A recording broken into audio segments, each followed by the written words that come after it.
Shalom sahabat Lensa Kita, ketemu lagi dengan saya Widodo di podcast Lensa Kita. Pada episode yang ke-20 ini kita akan membahas tentang Hari Lingkungan Hidup Sedunia yang sama-sama sudah kita peringati pada tanggal 5 Juni kemarin.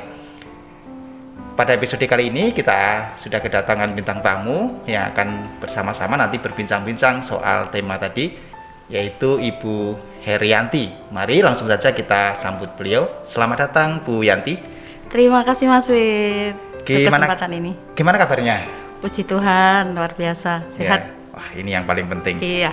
Dalam kondisi seperti ini tuh kesehatan yang paling penting. Betul. Ya. Oke, sip, mantap.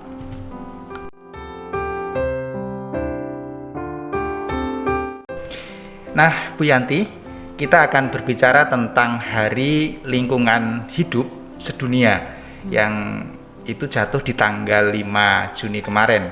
Ya. Nah, itu ditetapkan oleh PBB sejak tahun 1972 dalam konferensi Stockholm waktu itu. Nah, menurut Bu Yanti, gimana sih kita meresponi tentang Hari Lingkungan Hidup Sedunia itu? Ya, saya kira bagus ya kalau PBB itu sudah mencanangkan Hari Lingkungan Hidup Sedunia. Tentunya bukan satu individu atau beberapa individu, tapi global, semua dunia bisa merasakan kalau isu tentang lingkungan hidup itu disampaikan kepada semuanya. Karena melalui dari dini mungkin ya, anak-anak TK itu sudah disuruh membawa tanaman ke sekolahan. Itu adalah salah satu contoh real gitu ya. Iya, mereka merespon atau berpartisipasi untuk menjaga lingkungan hidup, khususnya masalah tanaman.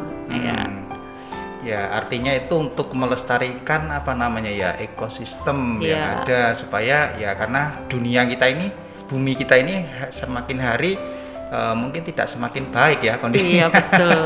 Paru-paru kalau digambarkan paru-paru itu kalau nggak ada tanaman atau tumbuhan itu mungkin sudah hitam, butek, iya gitu ya. Nah, itulah berkabut. Sehingga PBB punya inisiatif untuk mungkin tujuannya untuk melestarikan bumi kita ini, sebenarnya kan untuk kita sendiri ya. Iya, betul. Nah, itu menariknya. Nah, kita sebagai manusia yang tinggal di bumi ini tentunya kita punya kewajiban tadi menjaga, melestarikan ekosistem yang ada. Nah, isu tentang lingkungan hidup itu adalah permasalahan global. Tadi Bu Yanti saya sampaikan itu bukan hanya per individu ya, tetapi itu seluruh penduduk bumi ini gitu ya. Nah, sebenarnya itu kan memerlukan kesadaran dari kita sendiri, kemudian menular kepada orang lain, sehingga harapan dari yang dicanangkan PBB itu betul-betul terlaksana gitu. Nah, menurut Bu Yanti kira-kira nih, apa sih tindakan sederhana, kita nggak usah mulu-mulu bicara tentang dunia ya, dalam kehidupan kita sehari-hari gitu, apa Bu yang bisa kita kerjakan Bu?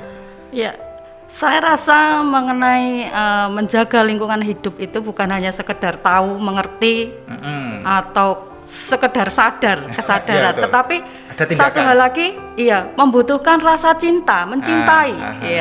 Kalau kita hanya tahu, mengerti, sadar, oh iya, lingkungan saya kotor, lingkungan saya panas, tetapi tidak ada rasa cinta terhadap lingkungan kita, terus sama aja. Betul. Kalau masalah contoh sederhana aja ya, kita tidak usah memikirkan tentang duta lingkungan hidup atau pencanangan 1000 tanam pohon misalnya. Tidak usah sampai seperti itu. Dari lingkungan kita sendiri, kebetulan daerah saya itu banyak anak-anak. Mereka sering bermain di depan saya, terus di depan rumah. Ya, di depan rumah maksudnya ya. Terus mereka membawa makanan, kadang-kadang membuang sampah sembarangan. Kalau saya lihat, pasti saya akan tegur. Ayo, jangan buang sampah sembarangan, di mana tempatnya, seperti itu. Itu juga menjaga lingkungan kita. Betul. Kemudian karena kebetulan saya itu rumahnya itu minimalis, ya, nggak punya halaman, ya, halaman betul. Terbatas sekali.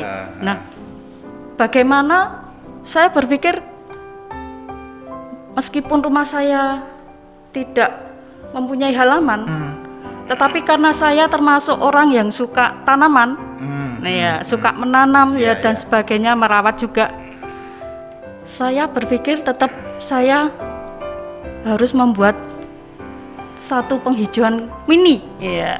Contohnya apa itu? Ya, di tempat saya itu banyak Mas Wid tanamannya.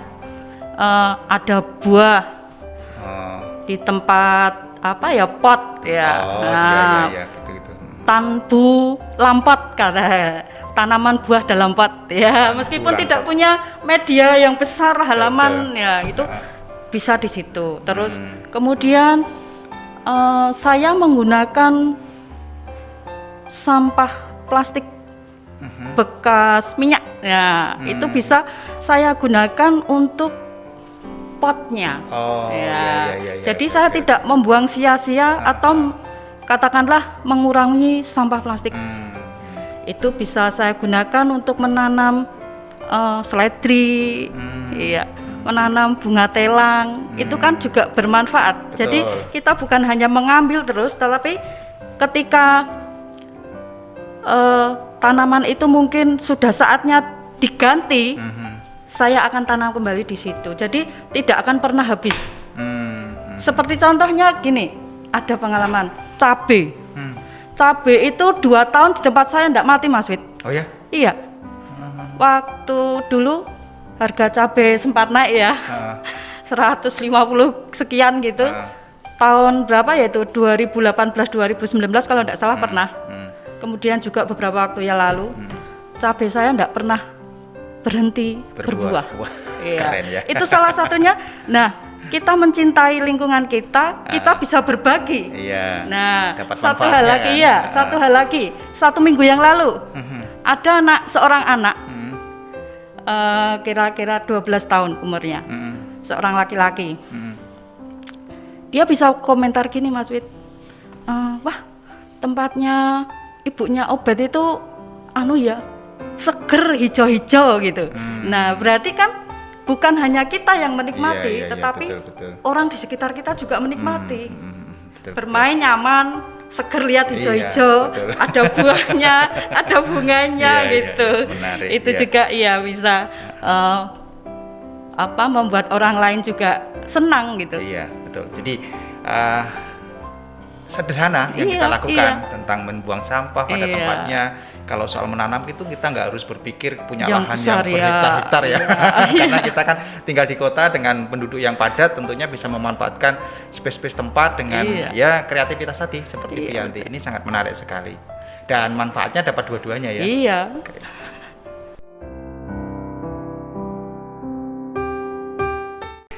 Kalau kita berbicara tentang tadi kepedulian kita terhadap lingkungan hidup, dan kemudian baru sejak tahun 1972 itu ditetapkan oleh PBB supaya kita peduli terhadap lingkungan hidup. Tetapi kalau kita kita melihat ke dalam Alkitab ini, ya, firman Tuhan itu jauh lebih sebelumnya gitu, ya. Nah, kita akan lihat dulu di dalam Kejadian pasal yang kedua ayat yang ke-15, firman Tuhan saya bacakan, ya, Bu, ya. Tuhan Allah mengambil manusia itu dan menempatkannya dalam Taman Eden untuk mengusahakan dan memelihara taman itu. Nah, kalau di dalam terjemahan bahasa Indonesia sehari-hari, kemudian Tuhan Allah menempatkan manusia itu di Taman Eden untuk mengerjakan dan memelihara taman itu. Nah, setelah kita membaca dan mendengar tentang firman Tuhan ini, kira-kira respon Bu Yanti gimana, Bu, menanggapi firman Tuhan ini yang juga ada mandat dari Allah untuk memelihara alam lingkungan ini? Ya, kembali lagi Allah itu sangat luar biasa, ya, dalam menciptakan dunia dan seisinya. Begitu komplit, begitu sempurna, detail sekali. Dia menciptakan manusia dan memikirkan jangka panjang kebutuhan mereka. Nah, di sini Tuhan sudah memberikan satu taman yang berbagai macam tumbuhan di sana ada. Baik yang dimakan buahnya ataupun diambil daunnya bisa dimakan. Nah, tetapi juga Tuhan memberikan perintah supaya kamu mengusahakan, kamu memelihara taman itu. Nah, apalagi ketika manusia sudah jatuh dalam dosa, ya kan? Mereka harus mengusahakan sendiri bagaimana dia harus hidup, gitu kan? Nah, ini salah satunya supaya Adam dan Hawa itu dan keturunannya. Termasuk kita ya? Iya, termasuk kita mengusahakan, memelihara, dan bagaimana caranya supaya bisa memanfaatkan apa yang sudah diberikan oleh Allah. Iya, dan itu sebenarnya kan Allah menetapkan itu atau memberi mandat itu untuk kepentingan kita, supaya keberlangsungan hidup kita dan nanti anak turun kita gitu ya tetap bisa menikmati atau memanfaatkan alam yang ada. Nah, lalu Bu Yanti, adakah tokoh ya bisa di dalam Alkitab yang kemudian itu jadi teladan kita yang berkaitan dengan tadi melestarikan alam, peduli dengan lingkungan hidup itu ada nggak sih kira-kira Alkitab juga mencatat itu? Saya kok nggak menemukan ya Mas Wid ya. Apa karena ya? saya kurang menelaah atau kurang memahami di dalam Alkitab, khususnya tentang tokoh yang mencintai lingkungan hidup atau melestarikan dan sebagainya. Tapi saya melihat banyak tokoh Alkitab dalam Perjanjian Lama itu mereka memiliki ladang, juga petani. Nah, misalkan ya contohnya ini keturunan Adam, Kain itu kan petani Mas Wid. Dia bisa mengusahakan dan memelihara apa yang sudah diberikan Allah. Nah, setelah jatuh dalam dosa kan. Nah, juga siapa lagi ya? Mungkin juga peternak mungkin Bu. Iya. Boas yang punya ladang gandum. Peternak siapa ya? Daud kali ya, penggembala. Ya, bisa masuk ke kategori itu ya. Ya memang secara spesifik memang tidak dituliskan ya. Tetapi dalam prakteknya itu menunjukkan hal itu gitu, karena memang kita manusia ini kan setiap hari bersinggungan dengan alam lingkungan hidup kita.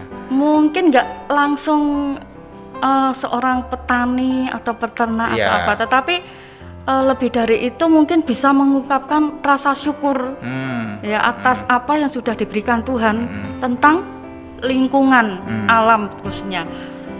Mungkin itu bisa terungkap dalam Mazmur Daud, Mas Wid ya. Daud itu seringkali dalam puji-pujiannya itu menyebutkan tentang padang rumput hijau, terus sungai, bunga bermekaran indah, gitu kan, bisa menikmati karya Allah, mencintai. Berarti dengan begitu kan tidak menyia-nyiakan gitu loh. Oke. Lalu kita ini kan tinggal di Indonesia, negara dengan keberagaman alam yang berlimpah. Bahkan ada satu lagunya Gus Plus itu tongkat kayu itu jadi apa namanya? Kita melemparkan tongkat itu jadi tumbuhan gitu ya. Bisa jadi tanaman. Jadi tanaman gitu ya. Itu menggambarkan betapa suburnya bangsa kita Indonesia. Nah, kira-kira nih Bu, bagaimana cara kita bisa memanfaatkannya dengan baik dan bijak untuk kemajuan bangsa sesuai dengan kehendak Allah gitu. Iya, itu tadi Mas Wid. Kita kembali ke diri kita sendiri. Misalkan ketika kita bepergian, kita melihat wah bunganya indah sekali, kita main petik aja, berarti kita kan sudah merusaknya. Nah, atau asal cabut saja. Betul. Nah, toh belum tentu kita bisa menjaganya. Karena perasaan kita wah suka, senang gitu. Terus masalah penggunaan air mungkin ya. Nah, kita tidak bisa dengan sesukanya karena cukup berlimpah, kita dengan sesukanya membuang-buang sembarangan, tidak pada tempatnya maksudnya. Itu juga bisa karena mungkin kita nggak tahu lama-lama tempat kita itu airnya habis juga gitu loh. Betul, itu juga sih ya Mas Wid ya. Tetapi gini, dengan kemajuan teknologi sekarang, Iya. itu menurut saya tertarik dengan apa yang disampaikan Bu Yanti. Misalnya kita lihat bunga, nggak asal petik. Nah sekarang kan kita bisa selfie. Iya. Jadi bunga itu Iya. kita bisa bawa pulang. Abadi malah nggak Iya, hilang-hilang iya. Nah maksudnya. itu apa namanya satu cara juga ya, nggak Iya. perlu dipetik bawa pulang, tapi kita bisa foto, kita selfie dari situ, dan itu kita bisa bawa pulang dan bisa lihat tanpa harus merusak Iya. bunga tadi. Nah menarik sekali.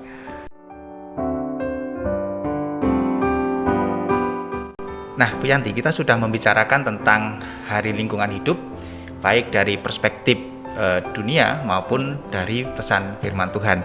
Sebenarnya sangat menarik sekali, dan kalau Iya. kita bicara soal ini bisa panjang lebar, bisa berhari-hari ya. Tapi karena kita dibatasi waktu ini, sehingga di episode ini kita akhiri pembicaraan kita. Terima kasih Bu Yanti Sama-sama.